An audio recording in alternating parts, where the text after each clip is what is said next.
Hello friends. तर आज मी तुम्हाला green initiatives by educational institutes याच्याबद्दल काही मुद्दे मांडणार आहे तुमच्यासमोर. ॲक्च्युली ग्रीन इनिशिएटिव्ज हे ऑलमोस्ट कुठल्याही इन्स्टिट्यूशनला आजकाल उपयोगी पडतात, म्हणजे not only for educational institute. आणि त्या अनुषंगाने मी अगदी थोडक्यात काही मुद्दे तुमच्यासमोर मांडणार आहे. तर सर्वात महत्त्वाची गोष्ट म्हणजे त्या ऑर्गनायझेशननं आपल्या त्या इन्स्टिट्यूटमध्ये एक एन्व्हायरमेंटल कमिटी, जी सर्व काही एन्व्हायरमेंटल मॅनेजमेंटच्या दृष्टीनं त्या इन्स्टिट्यूटचा कार्यभार सांभाळेल किंवा योग्य प्रकारे पॉलिसी फॉर्मेशन्स आणि डिसिजन्स घेतल्यानंतर त्यांचं इम्प्लिमेंटेशन केलं जाईल. तर प्रत्येक इन्स्टिट्यूटनं कमिटेड राहावं की त्यांची एक कमिटी आहे, ती वेळच्या वेळी वर्षातून काही काळ मीटिंग करून त्याच्यामध्ये काही चांगल्या डिसिजन्स घेतल्या जातात. मार्गदर्शक तत्त्व ही त्या इन्स्टिट्यूटच्या एम्प्लॉईजना दिली जातात आणि ज्या काही गोष्टी as part of green initiatives असतात त्यांचं इम्प्लिमेंटेशन करण्यासाठी ही कमिटी वर्षभर मॉनिटरिंग किंवा एक काही गाईडलाईन्स देण्याचं काम करत असते. तर एक मुद्दा सांगेन मी वन बाय वन की तुमचा कॅम्पस पॉल्युशन फ्री बनवला पाहिजे. झिरो इमिशन डिस्चार्ज हे तसं पाहिलं तर शक्य नाही, पण त्याच्या दृष्टीने काही पावले उचलली जाऊ शकतात.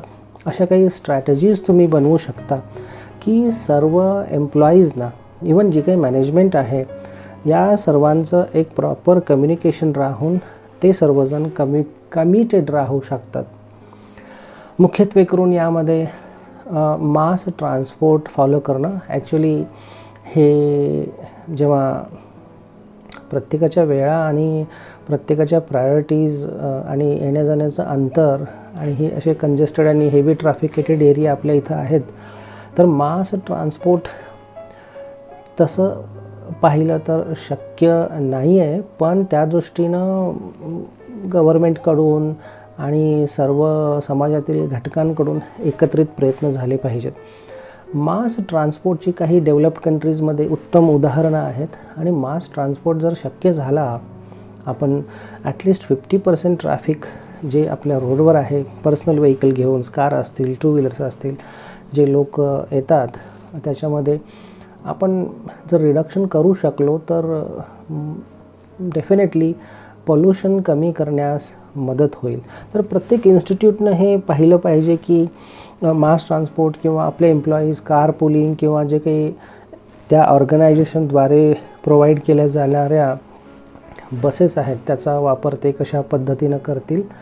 आणि मुख्यत्वे करून आपलं एम याद्वारे हेच असतं की इको फ्रेंडली हे कॅम्पस असावेत. तिथं इमिशन्स किंवा पॉल्युशन हे खूप कमी प्रमाणात होतं किंवा जे काही होत आहे ते अल्प प्रमाणात आहे. याचा सर्वांना या दृष्टीने त्यांनी पावले उचलली पाहिजेत.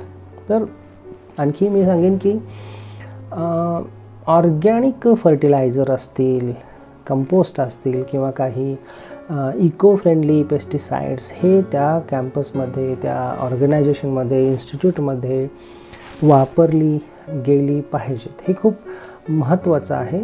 प्रत्येक इन्स्टिट्यूटनं, मी पुढचा मुद्दा सांगेन की प्लास्टिक फ्री कॅम्पस कसा झाला पाहिजे याकडे लक्ष दिलं पाहिजे. कारण गव्हर्मेंट ऑफ इंडिया किंवा सेंट्रल गव्हर्मेंटकडून सुद्धा अगदी प्लास्टिक वेस्ट मॅनेजमेंटचे रिसेंट 2016चे रूल्स आलेले आहेत आणि अशी जगभरातच एक मोठ्या प्रमाणात अवेअरनेस आणि त्याच्या पुढे जाऊन इम्प्लिमेंटेशन होतं आहे की कशा पद्धतीनं प्लास्टिकचा वापर कमी होईल. प्लास्टिक रिसायकल रियूज ही गोष्टसुद्धा आता मागे पडते. प्लास्टिक वापरायचंच नाही ही महत्त्वाची गोष्ट आहे. तर जनरली पॅकेज्ड वॉटर बॉटल्स असतील किंवा काही कंटेनर्स असतात प्लास्टिकचे असतात, तर याचा वापर कसा कमीत कमी होईल यासाठी प्रत्येक इन्स्टिट्यूटनं, प्रत्येक ऑर्गनायझेशननं, इंडस्ट्रियल ऑर्गनायझेशन असू शकते, त्यांनी आपल्या एम्प्लॉईजला तशा गाईडलाईन्स दिल्या पाहिजेत. जनरली फ्लेक्स असतील किंवा प्लास्टिकच्या बॅनर्स असतील, आणखी काही प्रॉडक्ट्स असतील, ते आपल्या एम्प्लॉईजनी वेगवेगळ्या ॲक्टिव्हिटीजमध्ये, प्रोग्रॅम्समध्ये, कॉन्फरन्सेसमध्ये वापरू नयेत. Okay, discourage the use of such items. This is very important thing now days. आणि मोठ्या मल्टीनॅशनल कंपनीज असतील किंवा इन्स्टिट्यूट्स असतील, त्या याच्याकडे आवर्जून लक्ष देत आहेत. सर्वसामान्यांच्या मनीसुद्धा ही गोष्ट पूर्ण आता बिंबलेली आहे, पण अजूनही बऱ्याच प्रमाणात अशा गोष्टींचा वापर कमी करण्यास वाव आहे. यानंतर मी सांगेन पुढचा पॉईंट की प्रत्येक ऑर्गनायझेशननं इको फ्रेंडली प्रोग्रॅम्स आणि फेस्टिवल्स रन केले पाहिजेत. उदाहरणार्थ मी सांगेन की काही केमिकल बेस्ड पेंट्स काही कार्यक्रमांमध्ये पूर्वी वापरली जायची किंवा आता त्याचं प्रमाण त्यांनी कमी करावं हे अपेक्षित आहे. वेगवेगळ्या कार्यक्रमांमध्ये काही पेंट्स असतील किंवा काही आर्टिफिशियल एजंट्स असतील, यांना त्या निमित्तानं लागणारे, त्यांचा वापर कटाक्षाने टाळला गेला पाहिजे. ओके, कलरिंग एजंट्स आपण म्हणतो या दृष्टीनं. आणखी मी सांगेन पुढचा पॉईंट की जे काही रिसोर्सेस त्या ऑर्गनायझेशनमध्ये आहेत त्याचा वाईज यूज एक्सपेक्टेड आहे. शहाणपणानं केलेला वापर हे एक्सपेक्टेड आहे. आणि अगदी बारकाईनं मॅनेजमेंट असेल, टॉप मॅनेजमेंट असतील, हायर ऑथॉरिटीज असतील, प्रत्येक इंडस्ट्रीमध्ये त्यांचा रोल आहे की त्यांनी त्याच्याकडे अगदी बारकाईनं लक्ष दिलं पाहिजे, ते मॉनिटर केलं पाहिजे आणि त्याचा फॉलोअप घेतला पाहिजे की किती चांगल्या पद्धतीनं संसाधनांचा, तिथं अवेलेबल असणाऱ्या संसाधनांचा वापर हा योग्य प्रकारे होतो आहे. तर यासाठी तुम्ही काही सर्वेज घेऊ शकता. वेगवेगळे क्वेश्चनियर टूल्स आहेत, आजकाल सॉफ्टवेअर्स आहेत, ते वापरू शकता, ज्याच्याद्वारे अवेअरनेस प्रोग्राम की तुम्ही रिसोर्सेस चांगल्या पद्धतीनं वापरा, कमीत कमी प्रमाणात वापरा, याचा तुम्ही गाईडलाईन देऊ शकता. वरचेवर असे सर्वेज घेतल्यामुळं जे नवीन येणारे एम्प्लॉईज असतात किंवा एज्युकेशन इन्स्टिट्यूटमध्ये स्टुडंट्स असतात, त्यांना अशा गोष्टी पटकन कळायला मदत होते.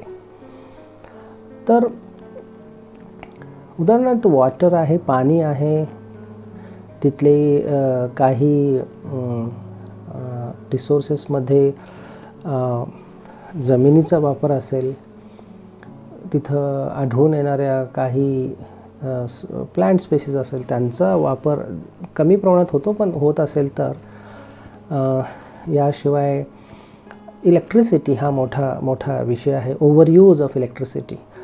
तर आपण बघतो बऱ्याचशा इन्स्टिट्यूटमध्ये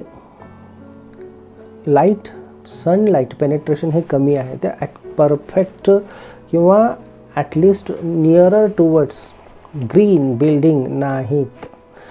त्यामुळं दिवसासुद्धा इलेक्ट्रिसिटीचं कन्झप्शन जास्त प्रमाणात होतं. आणि तर हे कसं कमी होईल, इलेक्ट्रिसिटीचा वापरसुद्धा कसा कमी होईल, कारण electricity consumption is one of major aspect which is directly indirectly related with emissions. तर हे रिसोर्सेस, मग यामध्ये आपण LED बल्ब्स असतील किंवा काही जुन्या इन्स्ट्रुमेंट्स, ॲप्लायन्सेस रिप्लेस करून star rated energy efficient systems जर बसवायचे असतील, तर ते प्रत्येक ऑर्गनायझेशननं आपल्या इथं इम्प्लिमेंट केलं पाहिजे.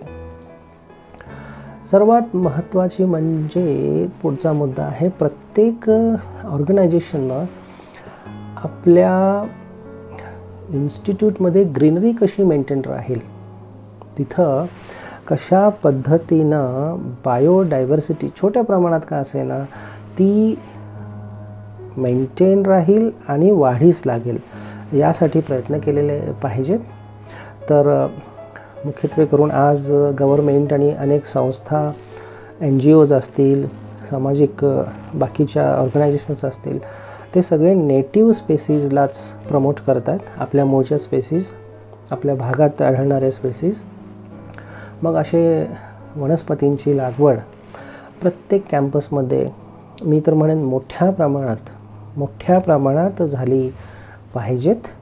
आणि यामध्ये औषधी वनस्पतीसुद्धा वापरल्या तर त्याचा खूप मोठा एक कॉन्झर्वेशनच्या दृष्टीनं बेनिफिट आपल्या सोसायटीला होतो. प्रत्येक एज्युकेशन इन्स्टिट्यूटमध्ये बॉटनिकल गार्डन असते, जिथे बॉटनी विषय शिकवला जातो. तर अशा विभागांचे लोक, तिथले असणारे स्टाफ चांगल्या पद्धतीनं इतरांना गाईड करू शकतात. आणि एन्व्हायरमेंटची आवड असणारे प्रत्येक इंडस्ट्रीमध्ये सुद्धा एक EHS डिपार्टमेंट असतं किंवा तिथे ऑफिसर्स असतात. तर ती त्यांची जबाबदारी आहे की कशा पद्धतीनं आपल्या इन्स्टिट्यूटच्या डेव्हलपमेंटसाठी, एन्व्हायरमेंटल डेव्हलपमेंट असेल किंवा as part of green initiatives, आणि हे सगळं मेन्शन करावं लागतं इन फ्युचर. सस्टेनेबल रिपोर्ट असतील किंवा इतर ठिकाणी काही कंप्लायन्सच्या गोष्टी असतील की एन्व्हायरमेंट प्रोटेक्शन करण्यासाठी काय इनिशिएटिव्ज किंवा कशी व्यापक प्रमाणात पावले उचलली गेली आहेत, याचं रिपोर्टिंग करावं लागतं. यानंतर प्रत्येक ऑर्गनायझेशनमध्ये, इंडस्ट्रीमध्ये वेस्ट्स हे एका अर्थानं मोठी ऑर्गनायझेशन मोठ्या प्रमाणात वेस्ट जनरेट होत असतात. तर त्याचं प्रॉपर योग्यप्रमाणे गव्हर्मेंटच्या नियमानुसार, गाईडलाईननुसार सेग्रिगेशन झालं पाहिजे. आणि हे फक्त दाखवण्यापुरतं नाही, रेग्युलरली अगदी मनापासून आणि सिस्टमॅटिकपणे एक डिसिप्लिन फॉलो करून, तिथे काही लोक अपॉइंट करून त्यांच्या थ्रू वेस्ट मॅनेजमेंटच्या प्रॅक्टिसेस फॉलो केल्या गेल्या पाहिजेत. तर यासाठी काही वेस्ट असतं, प्लास्टिक वेस्ट असतं, सॉलिड अँड ऑर्गॅनिक वेस्ट असतात, आता मायक्रोबायोलॉजिकल वेस्ट, बायोलॉजिकल वेस्ट असतात, काही केमिस्ट्री रिलेटेड वेस्ट तिथं जनरेट होऊ शकत असतात. आणि हे प्रत्येक ऑर्गनायझेशनला डायरेक्टली इनडायरेक्टली ॲप्लिकेबल आहे. तर त्याचं मॅनेजमेंट खूप महत्त्वाचं आहे. तर आपला कॅम्पस कसा कार्बन न्यूट्रल होईल किंवा कार्बन न्यूट्रल पॉलिसी त्यांनी डेव्हलप केली पाहिजे. मी मगाशी सांगितल्याप्रमाणे 0 इमिशन्स तर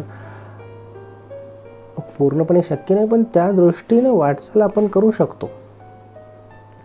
आणि कुठलंही वेस्ट कॅम्पसमध्ये बर्न, त्या ऑर्गनायझेशनच्या, इंडस्ट्री असेल, एज्युकेशन इन्स्टिट्यूट असेल किंवा बाकीच्या असतील, सोसायटीज असतील, बर्न करायचं नसतं.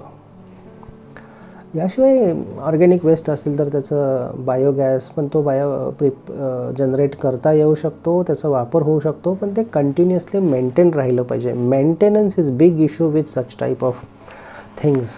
जेव्हा आपण बायोगॅस असेल किंवा या वर्मी कंपोस्टिंग, एक गोष्ट अशी आहे ती तुम्ही रेग्युलरली आपल्या कॅम्पसमध्ये, एरियामध्ये, इंडस्ट्रीच्या करू शकता किंवा एज्युकेशन इन्स्टिट्यूटमध्ये. तर यापुढे मी सांगेन की वेस्ट मॅनेजमेंटच्या दृष्टीनं वन टाईम यूज प्रॉडक्ट्स हे अवॉइड केले पाहिजेत. असे प्रॉडक्ट यूज केले पाहिजेत ज्याचं recycling, reuse 7 hours, 5 hours, 7 hours, even त्याच्या पुढेही काही आर्स आहेत. तर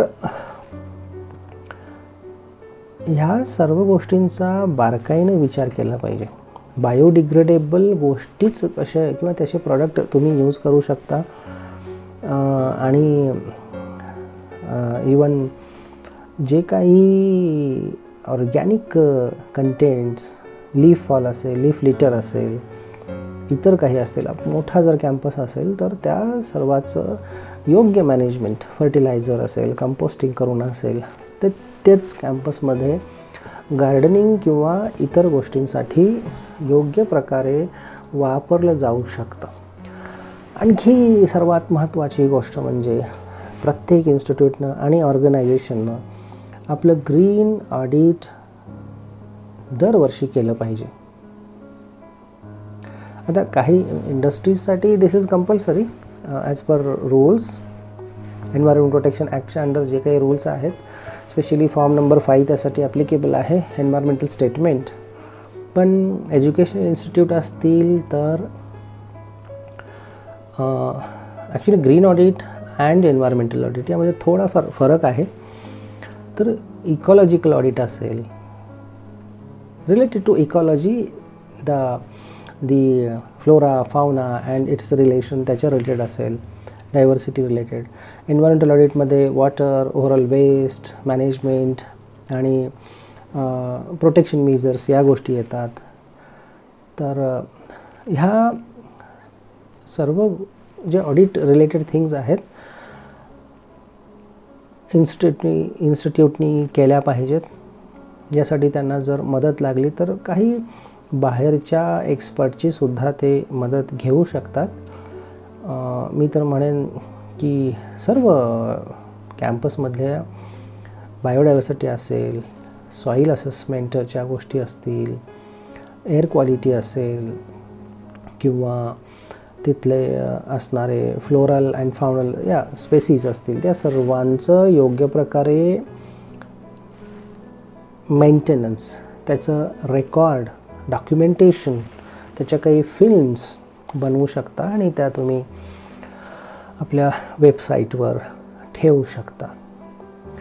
याच्या पुढे जाऊन मी सांगेन की ऑडिटच्या बाबतीत एनर्जी ऑडिटसुद्धा महत्त्वाचं आहे, वॉटर ऑडिट. ॲक्च्युली मोठ्या ऑर्गनायझेशन्सला हे महत्त्वाचं आहे, कंपल्सरी आहे.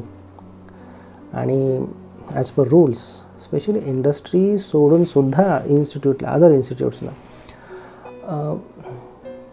तर जिथं जिथं शक्य आहे as part of compliance needs ते करणं गरजेचं असतं. यानंतर वॉटर रिसोर्स मॅनेजमेंट, पाण्याचा योग्य वापर जो काही आपल्या कॅम्पसमध्ये असतो, इंडस्ट्रीज किंवा एज्युकेशनल इन्स्टिट्यूटमध्ये. रेन वॉटर हार्वेस्टिंग ही खूप महत्त्वाची गोष्ट आहे आणि ती प्रत्येक इन्स्टिट्यूटनं त्याच्याकडे लक्ष दिलं पाहिजे. कारण मी बघतोय मोठ्या मोठ्या इन्स्टिट्यूटना पाणी घेण्यासाठी बाहेरून किंवा म्युन्सिपल सप्लाय असतो त्याच्यासाठी खूप चार्जेस पे करावे लागतात. आणि कधीकधी समर सीझनमध्ये, लीन पिरियडमध्ये, जेव्हा एक्स्ट्रीम कंडिशन्स असतात समरच्या, तेव्हा टँकरसुद्धा मागवले जातात. आणि ही गोष्ट तशी चुकीची आहे. आणि इंडस्ट्रीज असतील किंवा other organisations, they should able to fulfil their own water requirement. आणि रेन वॉटर हार्वेस्टिंगने अशा गोष्टी शक्य आहेत. त्यांचं जे काही सीवेज असेल, स्पेशली मी ग्रे वॉटरबद्दल बोलतो आणि इतर जे त्याची ट्रीटमेंट झाली पाहिजे, हे महत्त्वाचं आहे. कारण पॉल्युटंट्स किंवा थोडंफार इवन जरी कंटॅमिनेंट्स तुमच्या वॉटर, जे काही वेस्ट वॉटर जनरेट होतं त्यात असणं हे चुकीची गोष्ट आहे. आणि अगदी काही नॅचरल मेथड्स वापरून अशा बाहेर पडणाऱ्या पाण्याला ट्रीट केलं जाऊ शकतं. तर प्रत्येक कॅम्पसना रेग्युलरपणे, मी पुढचा एक मुद्दा सांगतो की अवेअरनेस प्रोग्रॅम्स कंडक्ट केले गेले पाहिजेत. तिथं.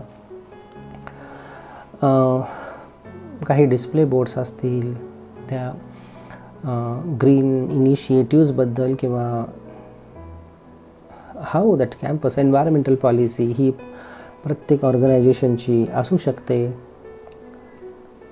यानंतर ट्रेनिंग हे तिथं असणाऱ्या एम्प्लॉईजना आणि त्या इन्स्टिट्यूटचा जे भाग आहेत, भले टेम्पररी असतील, ॲज अ स्टुडंट असतील किंवा टेम्पररी एम्प्लॉईज असतील जे येतात पुन्हा निघून जातात 6 महिन्यानं, वर्षानंतर, काही इंटर्न्स असतात, तर ह्या सर्वांना तुमच्या इन्स्टिट्यूट आणि इन्स्टिट्यूटमध्ये घडणाऱ्या गोष्टींची माहिती पाहिजे. ओव्हरऑल माझं म्हणणं असं आहे, किंवा सर्व जगभरात मोठ्या मोठ्या ऑर्गनायझेशन्स असा प्रयत्न करत आहेत की त्यांचा कॅम्पस हा सस्टेनेबल कॅम्पस कसा आहे. ओके, तर यासाठी सर्वांची मदत, कोऑपरेशन, सर्वांचं डिवोशन आणि इफर्ट्स, कंटिन्युअस इफर्ट गरजेचे आहेत. तरच तो कॅम्पस, ती संस्था, ते ऑर्गनायझेशन, इंडस्ट्री हे सस्टेनेबिलिटीच्या दृष्टीनं पुढे जाऊ शकतात. आपली ऑर्गनायझेशन, ती इंडस्ट्री इतरांसाठी कसा आदर्श राहील यासाठी प्रयत्न करणे गरजेचं आहे. आणि तुम्ही जे काम करता ते इतरांना वेगवेगळ्या माध्यमातून सांगितलं गेलं पाहिजे. ही खूप महत्त्वाची गोष्ट आहे. बऱ्याचशा इन्स्टिट्यूट आपल्या भारतात ज्या आहेत त्या या दृष्टीनं प्रयत्न करत आहेत. काही ठिकाणी नॅचरल कंडिशन्सच अशा आहेत की green campus, environment friendly campus होण्यापासून त्यांना काही ठराविक गोष्टीच कराव्या लागतील, किंवा nature supportive, climate is supporting to such organisations. तर जे काही प्रोग्रॅम्स बाहेरचे स्टेक होल्डर्स असतील, इंटरेस्टेड पार्टीज असतील, एक्सपर्ट्स असतील, इंडस्ट्रीजशी कोलॅबरेशन्स, एज्युकेशनल किंवा इतर ऑर्गनायझेशन्सचं एकमेकांशी असणारं कोलॅबरेशन होणं खूप गरजेचं आहे. रेग्युलर मीटिंग्स कंडक्ट करणं, मेनली जे त्या ऑर्गनायझेशनचा पार्ट असतात त्यांना सामावून घेणं अशा ॲक्टिव्हिटीजमध्ये सर्वांना थोड्या थोड्या प्रमाणात मॉनिटरिंग करणं, कंप्लायन्स चेक करणं, ते वेळच्या वेळी सबमिट करणं. काही थर्ड पार्टीज असतात मॅनेजमेंटसाठी, स्पेशली वेस्ट मॅनेजमेंटसाठी, त्यांच्याशी काही ॲग्रीमेंट्स करणं, या सर्व गोष्टी खूप महत्त्वाच्या आहेत. तरच तुमची ऑर्गनायझेशन, तुमच्या institute, industry, okay, organisation overall includes all, कारण वेगवेगळ्या पद्धतीच्या ॲक्टिव्हिटीज आणि इन्स्टिट्यूट्स असतात, म्हणून मी एक कॉमन शब्द वापरतो आहे, ऑर्गनायझेशन. तर एक आदर्श उदाहरण इतरांसाठी या संस्थांनी, या ऑर्गनायझेशननी ठेवून दिलं पाहिजे. आणि खरोखरीच देन ही गोष्ट सगळ्यांसाठी अभिमानाची गोष्ट ठरू शकते.